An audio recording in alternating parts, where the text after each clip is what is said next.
Olá, sou a tia Angélica, professora do terceiro ano. Em nossa aula de hoje, falaremos sobre dois assuntos. O primeiro é sobre a segmentação do texto. Falaremos sobre frases, pontuação e o parágrafo. E o segundo assunto, iremos abordar a interpretação de alguns textos. Então vamos começar. O que é frase? Frase é um conjunto de palavras que dão sentidos ao que eu quero expressar e que tem sentido completo. As frases podem ser formadas por várias palavras, como por exemplo, fui na casa da minha tia e brinquei com os meus primos. Ou ela pode ser formada por uma única palavra. Oi. Agora, vamos conhecer as características das frases. As frases sempre começam com a letra maiúscula. Podem ser formadas por uma ou por várias palavras. Na escritas, o limite da frase são indicados pelo sinal de pontuação.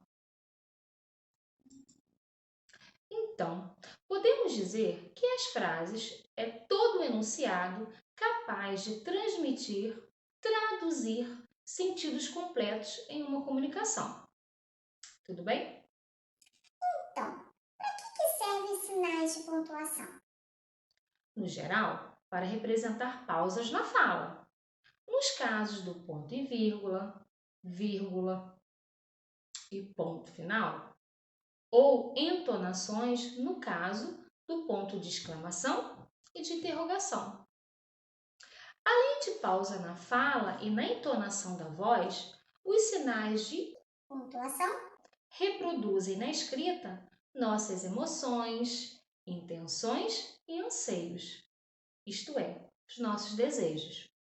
Então vamos falar sobre os sinais de pontuação. Vírgula é usada para indicar uma pequena pausa na leitura ou separar palavras, frases e expressões. Exemplo: minha mãe foi ao mercado e comprou banana, maçã, laranja e manga. Usei a vírgula para separar. Ponto final. É usado quando se termina de escrever uma frase ou um pensamento. Não quero dizer nada. Outro exemplo. Júlia acordou e foi para a natação. Ponto de interrogação. É quando a gente faz uma pergunta. Quando a gente está escrevendo ou está perguntando. Aí a entonação, né? A nossa voz, o jeito de falar vai indicar a pontuação. Quer ver? Qual o seu nome? Estou perguntando. Você quer brincar comigo? Outra pergunta. A forma com que falamos, a entonação da nossa voz vai indicar também a pontuação. Tudo bem? Então vamos para o ponto de exclamação. É usado quando se mostra um sentimento de susto, alegria, admiração ou espanto. Vamos a alguns exemplos? Bom dia! Olha o entusiasmo com que eu falei. Iremos viajar! Olha que alegria que eu estou.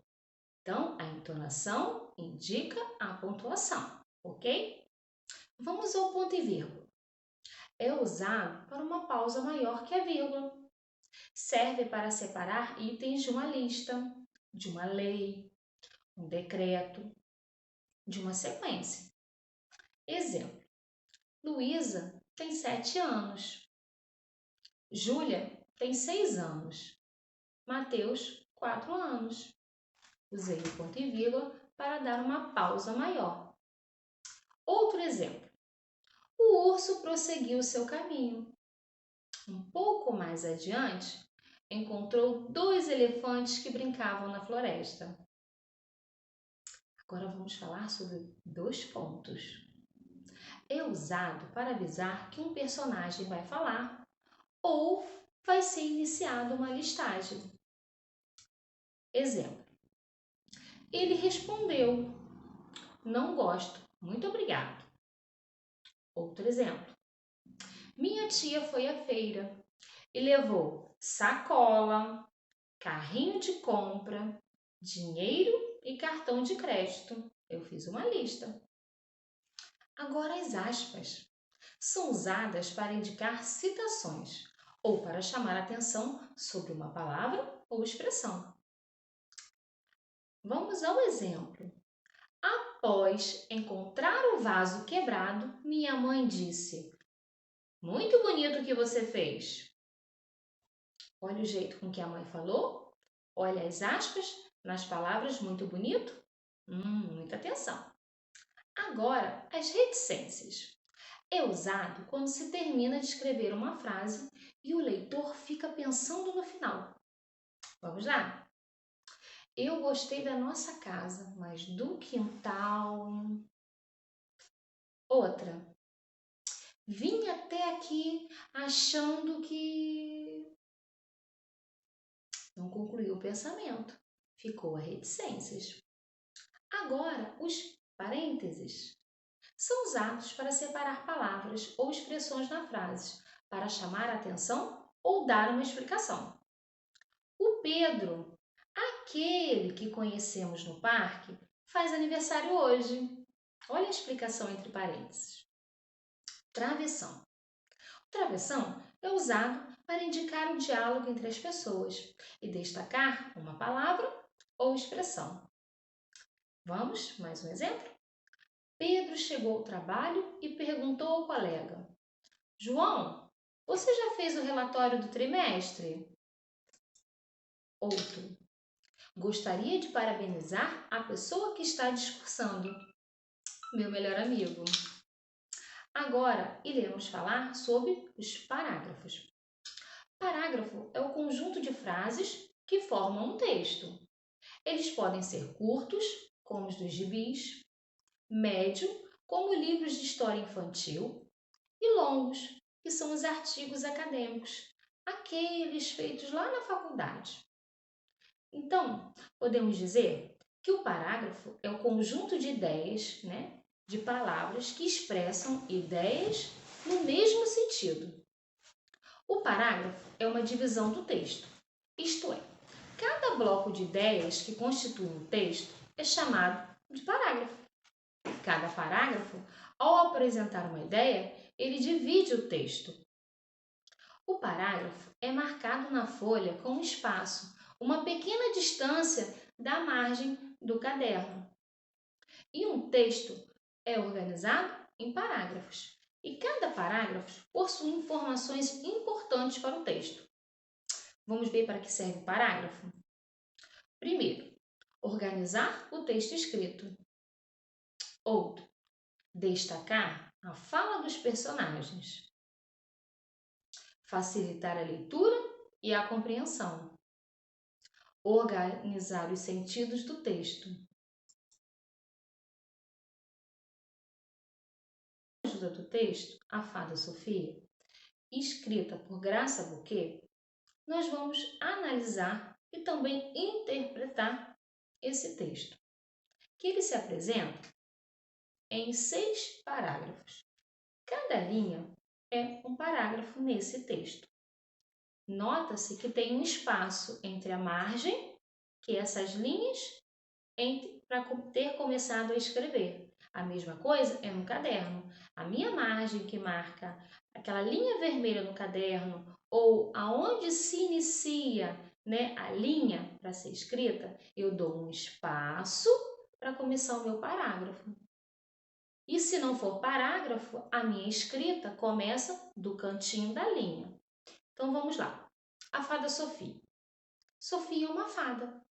Ela faz muitas mágicas legais. Fabiana vê a fada e pede: você sabe fazer a mágica do facão, Sofia?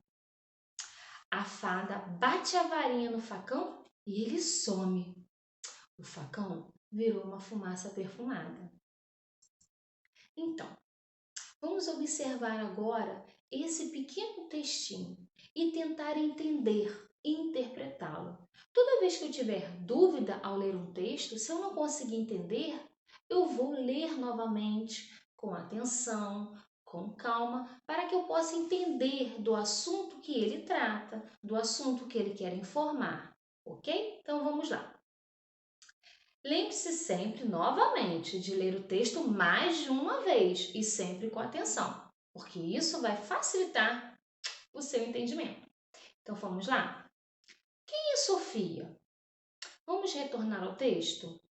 Lá nós encontraremos a resposta. Quem é Sofia? Sofia é o quê? Uma fada. Muito bem. E o que Sofia faz? Bateu aquela dúvida. Vou novamente no texto. O que ela faz? Sofia faz muitas mágicas legais. E qual é a mágica que Fabiana pede para Sofia fazer? Vamos ver. O que Fabiana pede para Sofia fazer mesmo? Isso aí. Ela pede para fazer a mágica do facão. E o que o facão virou? Isso mesmo. E virou uma fumaça perfumada. Muito bem. Agora, observe um outro gênero textual, que é o convite, que nós já começamos a fazer atividades, a estudar sobre os convites. Então, observe esse convite. Gabriel, você está convidado para uma tarde divertida em minha casa. Espero você. Vamos brincar muito. Dia, no próximo sábado, 20 do 11, 20 de novembro. Local, que é o endereço, a rua onde fica a casa da pessoa que está convidando o Gabriel. Onde é essa rua? Rua Amora, número 54, bairro Felicidade. O horário, a partir das 15 horas. Aguardo sua presença, Carlos Eduardo. Observe que o convite ele está nominal, ele tem um nome específico. Para quem é? Vamos começar a analisar esse convite? Então, isso aí. Para quem é esse convite? Para Gabriel. E quem é que está convidando Gabriel? Vamos observar no final do convite o nome que aparece? Né? É como se a pessoa estivesse assinando o convite. Isso mesmo, foi o Carlos Eduardo que está convidando. Novamente, para que o Gabriel está sendo convidado? Se eu tenho dúvida, eu vou lá no meu texto, eu vou lá no meu convite e vou ler novamente. Sempre que eu tiver dúvida.